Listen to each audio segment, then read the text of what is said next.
George Kennington was 16, and, as he told himself, someone who was 16 knew more about love than someone who was, say, 42. Like his father, for instance. A whole lot more, probably. When you were 42, you got narrow-minded and nervous and angry. You said this is this, and that is that, and there is nothing else. When someone thought and felt and talked that way, George thought bitterly, there was not enough room inside that person to know what it was like, loving a Venusian. But George knew. He knew very well. Her name was Gisela. She was not pretty in standards of American colonists. She had the pale greenish Venusian skin, and she was too short and rather thick. Her face, of course, was not an American face. It was the face of native Venus, round and smooth with the large lidless eyes. There were no visible ears, and a lack of hair strengthened the globular look of her head. But she was a person. The beauty was inside of her. Did you have to point to a girl's face and say, here is where the nose should be, here is where the ears should be? Did you have to measure the width between eyes and test the color of the skin? Did you have to check the size of the teeth and the existence of hair? Was all of this necessary to understand what was inside someone? George snapped a leaf from an overhanging vine and threw it angrily to the ground. He was walking along a thin path that led from the colony to the tangled hills beyond, where hues of red and yellow and purple reflected like bold sweeps of watercolor. In a moment he would see Gisela, and with the color before his eyes and the sweet perfume of the flowers in his lungs, he felt again the familiar rise of excitement. George had not always lived on Venus. The colony was very new. By 2022, most of the Earth countries had sent colonizers to Mars. But as yet, in June of that year, Venus had been touched by only the sparsest invasion of American civilization. George had arrived just 3 years ago, when his father had been appointed secretary of the colonizing unit. And that was the whole trouble, really. Father was the secretary. Mother was the secretary's wife. Sister was the daughter of the secretary. Everybody was wrapped up in it, except George. George loved Gisela. Why don't you find yourself some nice little American girl, his father had said. Say, like Henry Farrell's little daughter. Henry Farrell's little daughter was a sweet, sickening girl with a nasty temper and a nasty tongue. Her father was the governor of the colony. She told you about it all the time. Or, his father had told him, why not little What's-Her-Name, Doug Brentwood's daughter? Little What's-Her-Name's father was the president of the council. My father is president of the council, she said, over and over, as though in a settlement the size of the colony, there would be anyone who didn't know her father was the president of the council. It was all a very tight and careful circle, chosen on Earth with a great deal of common sense. There were the ordinary settlers, of course. They had daughters. Some of them were very pretty and long-limbed, and George had thought about that. Certainly there wasn't a decent-looking girl in the whole governing circle, and the sight of a girl with flashing eyes and a nice red mouth, who was shaped a little like something besides a tree stump, was indeed an exciting sight. But there were limitations to the settler girls. They had no background to speak of, and so that didn't make any difference, George assured himself. They knew nothing about art, music, poetry, or anything really worthwhile. And, too, while George's father had said, now, George, we're all one here. Each of us is as good as another. Joe Finch, who cares for the flowers outside, is every bit as good a man as I am. Still, George knew, if he told his parents he was going to marry Joe Finch's daughter some day, there would be hell to pay. So as long as the restrictions had been bound around him, there was no reason to go just halfway. George was not an ordinary boy. He did things in extreme. He was now in love with a Venusian girl, and his family was already starting to make him pay.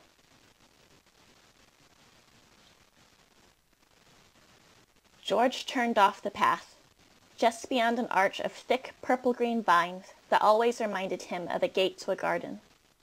There was a quiet simplicity to this small clearing where he and Gisela met. There was an aloneness to it, and only the sound of the flat, shiny leaves sliding together and the high, trilling sound of the small Venusian birds broke the peaceful silence. They had always met here, nowhere else. Now, as George found himself in the clearing, he began to wonder what Gisela would say or do when he told her he was taking her home to meet his family. It had been a sudden decision, brought out of anger and indignation. George sat down upon the flat hollow of a large vine. The sky was murky as usual, but the soft warm feel and the smell of the growth around him, with its color and brightness, made up for a sunless sky. As he waited, he remembered what his mother had said. "Oh, George, you're really not serious about bringing a Venusian into our home." And his sister, Mari, had said, "My God." Mari, who was 18, said this to most anything. But his father, eyes bright and alert, had said, "No, now if George wants to bring one of these, Venusians home with him, that's his privilege. I think it would be very interesting." George knew what his father meant by interesting. Exposing Gisela to his family would result in deliberate sarcasm and eye-squizzing and barely hidden smiles. There would be pointed remarks and direct insults. And when it was over, George knew, he would be expected to see the error of his ways. He would then be expected to forget about this odd creature and find himself a nice, ignorant little colony girl, whose father was a member of the governing circle. And to hell with that, too, George said. "What?" George heard Gisela say. He turned quickly. She was standing at the edge of the clearing, her round green eyes looking soft and serious. She wore the usual gray cape that reached her ankles. Her voice was a deep, round sound, and there was hardly any accent in the words she had learned so quickly since the colony had begun. "Talking to myself," George grinned. The old excitement was inside of him. There was a kind of exotic quality in meeting Gisela that never disappeared. She crossed the clearing, not too gracefully, and touched her fingers against his hand. This had been the extent of their physical expression of love. "It's nice to see you, George." He noticed his feeling of pleasure when he heard her speak his name. There was something about his own name being spoken by Gisela that had always seemed even more strange than anything else. She sat down beside him, and they looked at each other while the leaves whispered around them and the birds fluttered and chirped. He discovered again the feeling of rightness, sitting beside Gisela. There was a solidity about her, a quiet maturity that he seemed able to feel in himself only when he was with her. And that too was strange, because in American terms of age, she was much younger than he. Sitting, as they were doing, silent, watching each other, had been most of their activity. He did not mean to entertain Gisela with foolish small talk or exaggerated praising. But right now he wanted to tell her quickly, to make sure that she would feel the enthusiasm he had felt. "Listen, Gisela," he said, while she watched him with her soft-looking round eyes. "I want you to come with me today to meet my family." His words seemed to have an odd ring to them, and George waited tensely until he was sure that she was not shocked or angry about what he had just said. She sat silently for a moment, and then she said, "Do you think that is right for me to do, George?" "Sure it is. Why not? They know about you and me. They know we're in love." Love. She spoke the word as though it were an indefinite, elusive thing that you could not offer as reason for doing anything.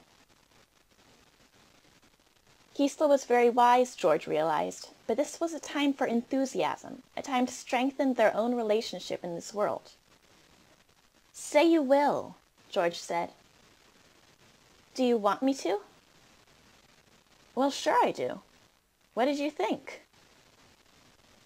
She held her hands in her lap quietly. They were not unlike his own, George observed, except for the extreme smallness and the color. "I do not think it will be nice for you or them," she said. "Ah, listen, Gisla, don't talk that way. It'll be fine." But he knew that he was not deceiving her with the lightness he tried to put in his voice. Then, although she had never done it before, she reached out and touched his cheek. George had grown used to the emotions that reflected on her face, and he knew she was suddenly very sad. "Yes, George," she said. "I will go with you to meet your family." And she said it as though she were telling him goodbye. It was no better than he had expected. It was worse, much worse. And he was growing angrier by the moment. They were all seated in the rock-walled patio behind the large white house. Gisla sat beside him, looking very small and frightened and very different. And it was that obvious difference that George had hoped everyone might ignore. But instead, each of them, his father, his mother, his sister, appeared to be trying to make it even more obvious. The first strain, when everyone had sat there staring at Gisla as though she were something behind the cage, had passed. But now his parents and sister were moving in a new direction. They had relaxed, having found control of the situation, and they were cutting her to pieces. "Tell me," his sister was saying, her eyes dancing slyly, "don't you people have some very strange tricks you can do?" George tightened his fingers against his palms. He heard Gisla answer, "Tricks?" "Yes." His sister's white smile shined. "You know, like making things disappear, things like that." "My father," Gisla said seriously, "can do very wonderful things. He is a musician." George's father leaned forward, blinking amusedly. "Really? What does he play?" "Play?" asked Gisla. "Yes, he's a musician. He must play something, some kind of instrument." Gisla looked at George, but George did not know what to say. He wished he had never tried to do this. He wished he had just ignored his family and gone on loving Gisla in the privacy of his own emotions. "Well now," Mr. Kennington was saying rather impatiently, "does he play something like our violin, or clarinet, or oboe, or what?" His father, George had noticed, was becoming impatient more frequently since he had become secretary. The secretarial post was very important. "He does not play anything," Gisla said carefully. "He just makes the music and I hear it." "But how?" Mr. Kennington insisted. "What does he play the music on? He certainly can't make the music without using something to make it on." Gisla glanced again at George, and he said quickly, "It's pretty hard to understand, Father. I don't think—" "No, now don't interrupt just now, son. This is very interesting. We'd like to know what she's talking about." Mrs. Kennington spoke for the first time. "Are you just making this up?" It was like a whip coming through the air. His mother sat there, blinking, the suspicion and distrust she felt for this creature showing in her eyes, and upon her mouth, and even in the way she was sitting. "Now, Lois," Mr. Kennington said, as though he really sympathized with what she had said, believing that not only Gisla was making it up, but that all of her race made everything up. But he was stubborn. "Come now, tell us. Tell us what you mean." Gisla's smooth head turned this way and that. "Sometimes," she said slowly, "my father journeys to other places, and if he cannot return soon, he sends me music. When the light has gone from the day and I am alone, I hear it." "You mean he sends it by wires or by radio?" Mr. Kennington asked with surprise. "No." "Now, wait a minute." George's sister leaned forward, smiling. You just hear this music, is that right? Up here? She tapped her forehead. Yes, said Gisela. My God, George's sister said. She looked at her parents, arching her eyebrows. You shouldn't make things up, George's mother said. Mother, George said, his face coloring, she's not making things up. Just a moment, son, Mr. Kennington said crisply.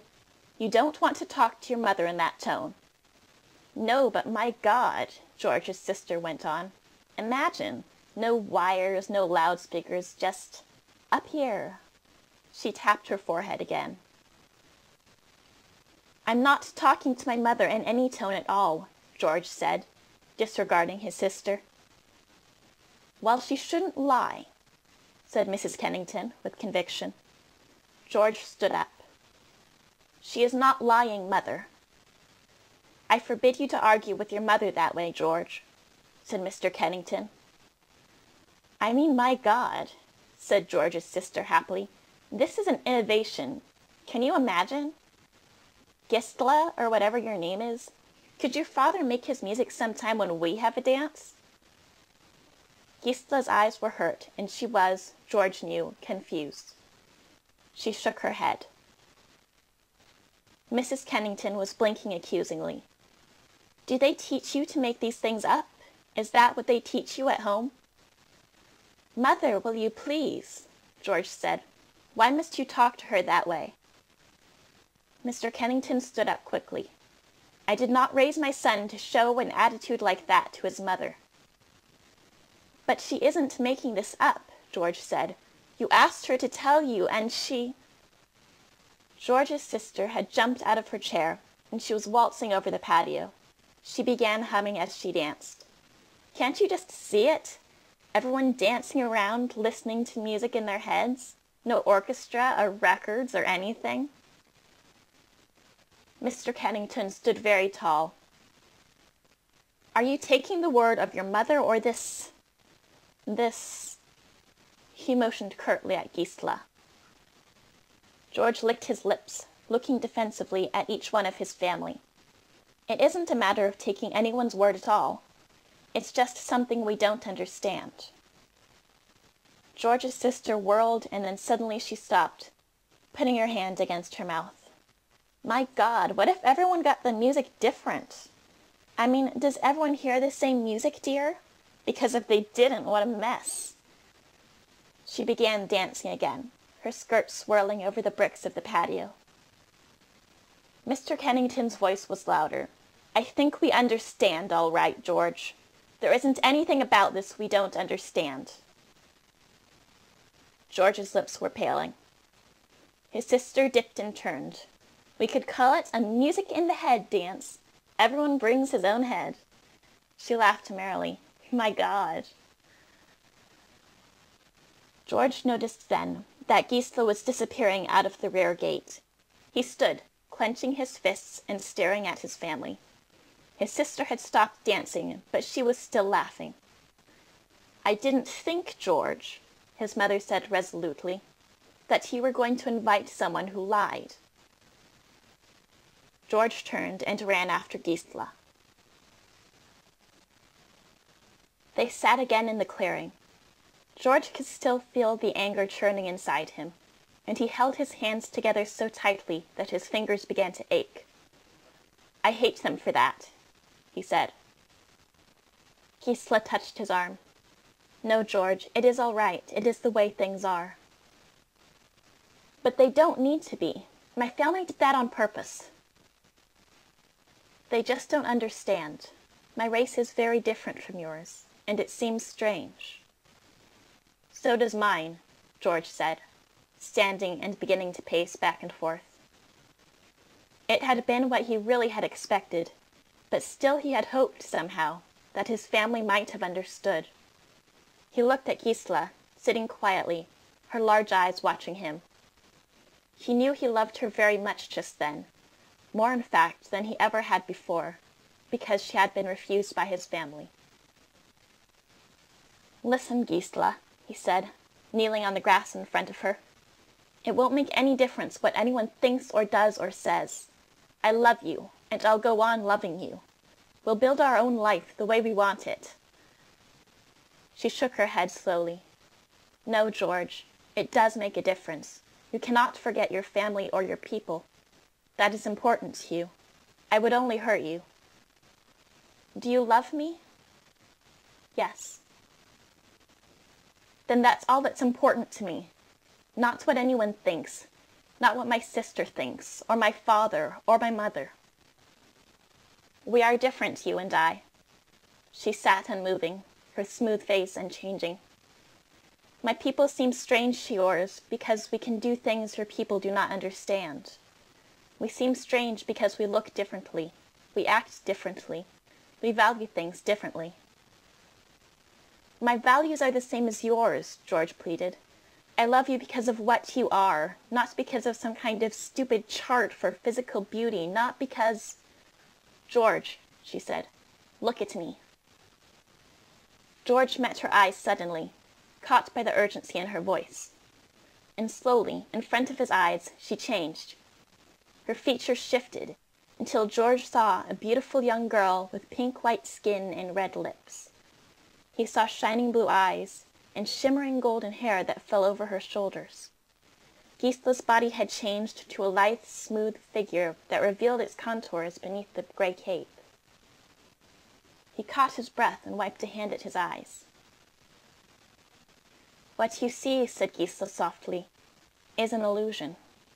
You see what would be, in your values, a beautiful girl." George opened his mouth, but was unable to find his voice. "Do not be afraid, George. Beneath the illusion of your senses, I am still Gisla. I am still a Venusian." George reached out and touched his fingers against a white arm and a white shoulder bared by the cape. He touched the golden hair. "Gisla," he said, amazed. "You're beautiful." "Yes," she said sadly. "But you really are. Your hair and your eyes and your mouth. How did you do it?" She shook her head to show its unimportance. "It is something like your hypnotism."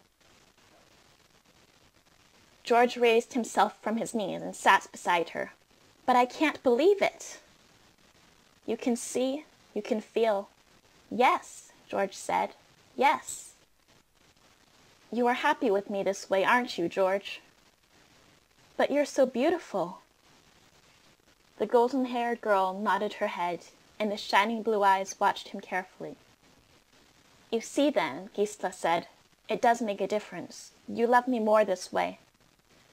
"No," George said, touching her hair again. "I don't love you more, but if you can do this, why then we'll have no more worries. Don't you see?" "I think so," Gisla said, looking away. George's voice was excited, and his eyes darted over her face and body. "Would other people see you as I do?" "If I wished, yes." "Then you see, it's all changed. You are what I see, golden-haired and pale-skinned.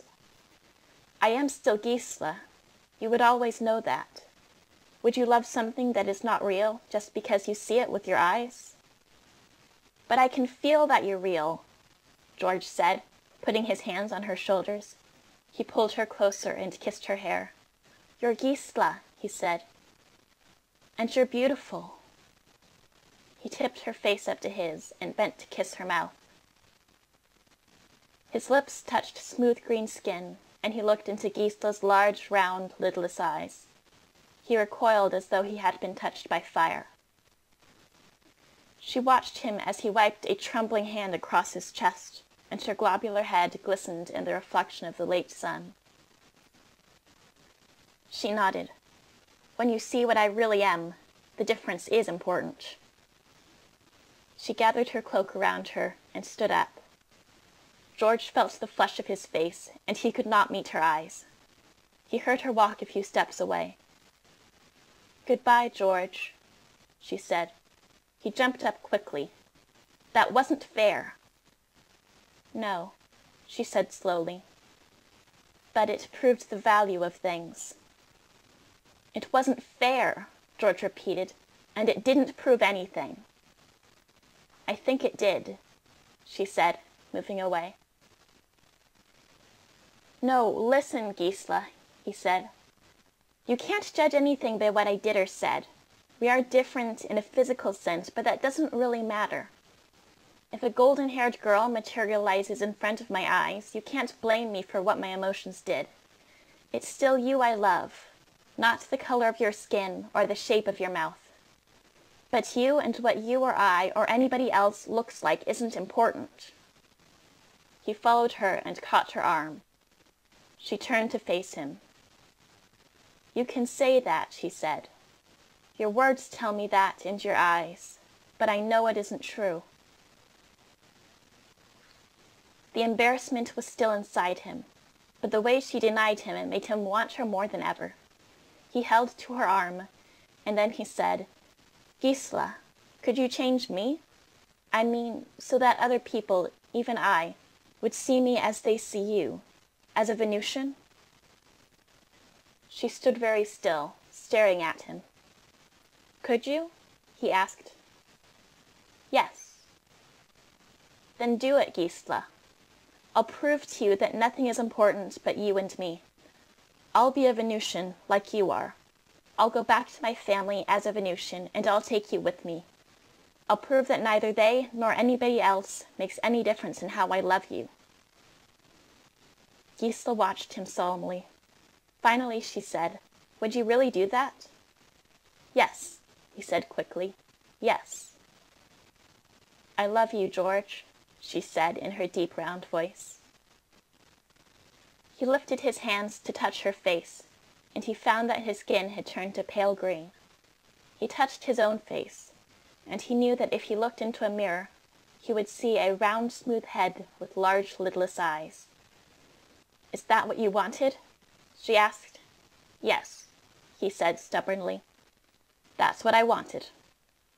He stood there for a long time, trying to become used to it, fighting the fear that ran through him every time he looked at his hands or touched his head. Finally he said, quietly, "Let's go meet my family." As they drew near the house, he knew his family was still in the patio. He could hear the voices of his mother and father and the high, piercing laughter of his sister. "And my God," he heard his sister say, "did you see the way those horrible eyes looked at you? Whatever gets into George?" "Dear, dear, dear," he heard his mother say. Gisela was looking at him. "You do not have to do this." "Yes," he said, feeling his heart jump. "I do." He took her hand, and they walked to the gate of the patio. He stood there, feeling Gisela's hand tighten about his own. And as he said, "Hello, everybody," he felt his breath shorten as though he had suddenly gotten stage fright. He saw his father turn around. "What's this?" Mr. Kennington said, frowning. "Hello, Father," George said. "Father," Mr. Kennington repeated. "What are you doing in this patio?" "I brought Gisela back." "So I see," said Mr. Kennington, his eyes narrow as he looked at Gisela. "Where's George?" "I'm George." "I'm not in the mood for joking with Venusians," his father snapped. "What made you think you could come in here like this?" Gisela's hand tightened again. "Try to understand," George said. "Gisela—" "What's going on?" his sister interrupted. "Gisela, or whatever her name is," Mr. Kennington said, "has brought a friend of hers, another Venusian." He said the word Venusian as though it were a curse or a filthy word. "My God," said his sister, squinting at them. Mrs. Kennington leaned over in her chair, peering. "Tell them not to come into the patio, Harry," she said to her husband. "Listen, Father," George said, feeling the panic begin. "Gisela has changed my appearance, so that I seem to look like a Venusian. I came here to tell you that it doesn't make any difference what I look like, whether I look like a Venusian or a leaf on a vine or anything else. I still love her, and it doesn't make any difference." He heard his voice rising and becoming louder. "My God," said his sister, giggling, "more black magic. Can you make music?" she asked George. "Harry," his mother said, "they frighten me. Can't you make them keep off the patio?" "Mother," George began. "Now see here," Mr. Kennington growled. "You know we don't allow Venusians around here. I'd advise you to get out of here, quick." "Why does he keep calling you father and mother?" his sister asked. "Isn't that queer, how he keeps doing that? Make some music," she said to George. George could see the hatred in his father's eyes and in his mother's, and behind his sister's sarcastic smile he could see the hatred there too. He felt himself getting more tense, and the panic raced through him. "Listen," he shouted. "I'm George, don't you understand? George." "I don't want to tell you again," his father said, his face very red. "I don't know what your little game is, but it isn't coming off, and so I'll tell you just this one time. You get the hell off this property, or I'll—" "Listen," George yelled. "I'm George. Don't you understand?" His father's lips thinned to a white line, and he began shouting for Joe Finch, the gardener. George knew what he should have done then. He should have taken Gisela and gone. He should have walked with her, hand in hand, down the road and away from there. But instead, the panic made his heart pound, and he saw the hatred all around him. He couldn't help it when he shouted to her, "Gisela! For God's sake, change me back, right now! Gisela!"